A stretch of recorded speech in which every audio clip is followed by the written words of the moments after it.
Assalamualaikum warahmatullahi wabarakatuh. Ya syabab, insyaAllah hari ini Al-Faqir Muhammad Al-Fuli akan membahas sebuah topik yang sensitif ya. Topik habaib di Indonesia.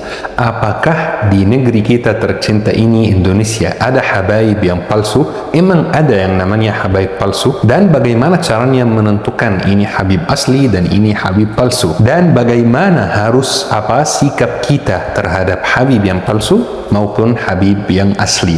Semua hal ini akan dibahas insyaAllah secara detail. Dan sebenarnya topik ini sempat viral mungkin sebulan yang lalu atau lebih, dan ana sengaja tidak membahasnya pas viral biar insyaAllah pas membahasnya itu harus santai, harus berdiskusi, harus menerima pendapat, menolak pendapat, bukan seperti berantem. Kalau membahasnya pas viral itu seperti berantem dan mau hanya membuktikan kebenaran pendapat sendiri. Bismillah, mari kita kaji, mari kita membahasnya dengan tenang. Ya syabab, alhamdulillah Al-Faqir menuntut ilmu di Mesir, dan alhamdulillah juga sudah berinteraksi dengan banyak orang dari seluruh dunia karena memang saya kelahiran sana.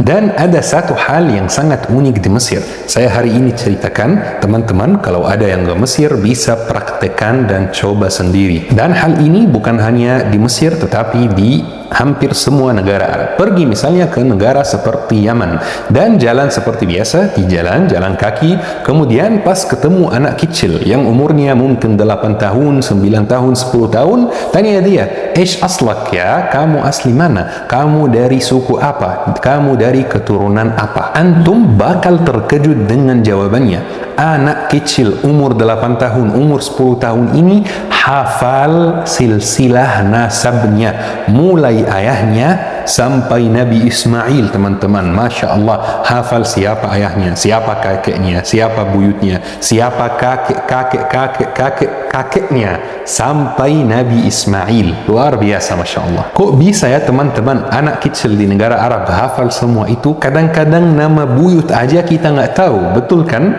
Dan ini sebenarnya hal yang sangat wajar karena ada tradisi di negara Arab Saudi, Yaman maupun Mesir yang namanya ilmu ansab, ilmu nasab. Ini salah satu ilmu yang sangat canggih dan sangat modern di negara Arab. Kalau misalnya Jerman ilmu fisika, Amerika ilmu ini, kalau negara Arab itu ilmu nasab, ilmu ansab. Ilmu ini di sana benar-benar ada ahlinya, ada pakarnya. Sampai di negara seperti Mesir ini ada lembaga pemerintah yang namanya Darul Wathaiq Al-Misriyah. Orang Mesir bisa pergi ke sana, warga Mesir pergi ke Darul Wathaiq Al-Misriyah itu dan bertanya, "Saya tidak tahu kakek saya yang ke-8 itu siapa." Jadi nanti Darul Wathaiq melakukan pencarian dan ketemu kakek ke-8 kamu ini fulan, datang dari negeri ini, atau memang mungkin pribumi Mesir seperti ini. Kemudian di Darul Wathaiq Al-Misriyah itu juga warga Mesir bisa dikasih silsilah nasabnya sejak 700 tahun, sejak 800 tahun dan sebelumnya juga, dan dikasih syajaratul ailah, pohon keluarga ya, siapa ayah, siapa kakek ini punya berapa anak, punya berapa istri, punya berapa saudara, semuanya dijelaskan dan semuanya tertulis dan tersimpan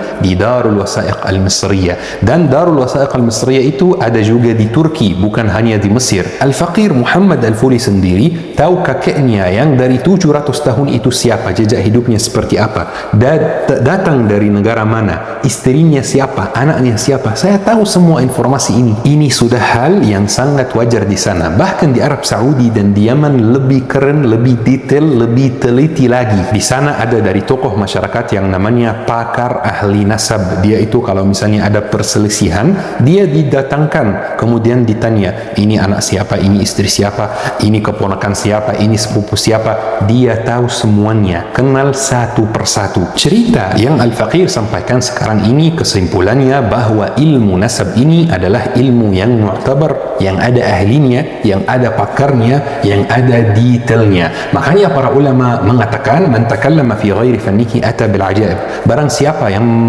berbicara, yang membahas ilmu yang bukan ilmunya, bidang yang bukan bidangnya, maka dia akan memunculkan banyak keanehan. Dan itulah yang terjadi dalam masalah habaib yang sempat viral beberapa minggu dan beberapa bulan yang lalu. Banyak orang yang muncul di sosmed yang membahas soal silsilah nasab habaib. Banyak orang di antaranya juga yang saya sendiri kenal secara pribadi, kenal secara langsung, yang saya hargai dan saya hormati sebagai teman. Tetapi ini bukan bidangnya, makanya pembahasan mereka itu sangat aneh dan sangat tidak masuk akal, karena memang ini bukan ilmunya, ini bukan bidangnya, ilmu nasab. Sampai wallahi kadang-kadang sambil saya melihat itu, saya sedikit ketawa, bukan karena merendahkan, tetapi karena apa yang dibahas ini benar-benar tidak masuk akal. Kalau misalnya ingin membahas ilmu nasab, ilmu ansab, ya boleh saja, tetapi mohon maaf, pergi ke Arab ke sana 3 bulan, 4 bulan, 1 tahun, pelajari ilmu nasab dari pakarnya, dari ahlinya, baru membahas dan baru meragukan nasab orang lain. Bukan membahas tanpa ilmu dan terlanjur dalam dosa qazf, dalam dosa caci maki. Dan ini sebuah pembukaan untuk menjawab pertanyaan, apakah habaib di Indonesia itu benar keturunan Rasulullah, benar punya silsilah nasab yang tersambung langsung ke Rasulullah atau tidak. Baik ya syabab, untuk menjawab pertanyaan ini saya juga ada satu cerita yang insya Allah kesimpulannya bisa menjawab semua pertanyaan kita ini.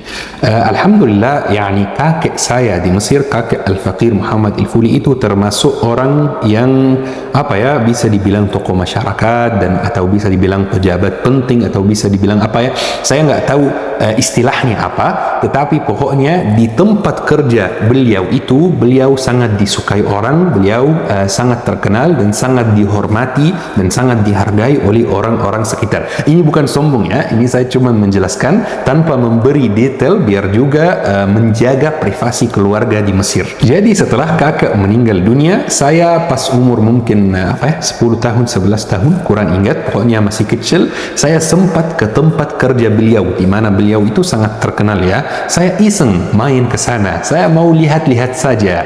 Pas saya mau masuk, kemudian ditanya oleh satpam, kamu ini siapa? Saya menjawab, saya Muhammad Al-Fuli, kakek cucu Fulan Al-Fulani. Masya Allah, satpamnya terkejut dan satpamnya sangat senang. Langsung dikasih tempat duduk, langsung dikasih makanan, langsung dikasih minuman. Masya Allah, luar biasa. Bahkan yang lebih menakjubkan lagi, pemimpin baru tempat tersebut yang umurnya 60-an, yang juga merupakan orang yang sangat terhormat, yang juga merupakan tokoh masyarakat, dia turun dari kantornya untuk menyapa anak kecil yang umurnya 10 tahun dan tanya kabarnya. Luar biasa ya syabab, ternyata pemimpin yang baru itu merupakan muridnya kakek saya. Kira-kira kenapa dia melakukan seperti itu? Kira-kira kenapa orang umurnya 60-an yang Masya Allah punya jabatan yang sangat tinggi datang turun dari kantornya dan menyapa, menghormati anak kecil yang umurnya 10 tahun?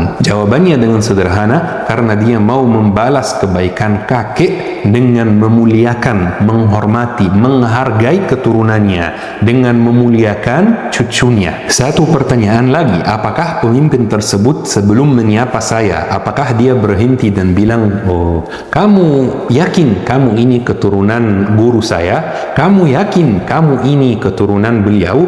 Kamu mana buktinya kalau kamu keturunan guru saya? Dia nggak melakukan ini karena dia tahu kalau dalam Islam ini hukumnya haram. Haram hukumnya kita meragukan nasab seseorang. Ini dosa yang tidak kecil teman-teman. Dalam agama Islam, jika ada satu orang yang mengaku misalnya dari keturunan si fulan, dilarang kita mengingkari, terima saja. Tetapi di waktu yang sama ada ancaman yang sangat berat buat orang yang mengaku dari sebuah keturunan tetapi ternyata mereka bukan dari keturunan tersebut. Ada ancaman yang lebih berat lagi dan dosa yang lebih besar lagi. Rasulullah bersabda, "Man idda'a ila ghairi abihi wa huwa ya'lamu annahu ghairu abihi fal jannatu 'alaihi haram." Barang siapa yang mengaku bernasab ke selain ayahnya dan dia tahu kalau ini bukan ayahnya, maka surga diharamkan atasnya. Surga diharamkan begini ayat teman-teman, ancaman yang sangat berat. Rasulullah bersabda, "Laisa min rajulun yadda'i ila ghairi abihi wa huwa ya'lamuhu illa kafar." Barang siapa yang mengaku bernasab ke selain ayahnya dan dia tahu kalau ini bukan ayahnya, maka dia kafir, keluar dari golongan muslimin. Subhanallah syabab, ancaman yang sangat keras. Tetapi kalau diperhatikan, konsekuensinya di akhirat, bukan di dunia. Misalnya tidak masuk surga, misalnya kafir, semuanya konsekuensinya di akhirat, bukan di dunia.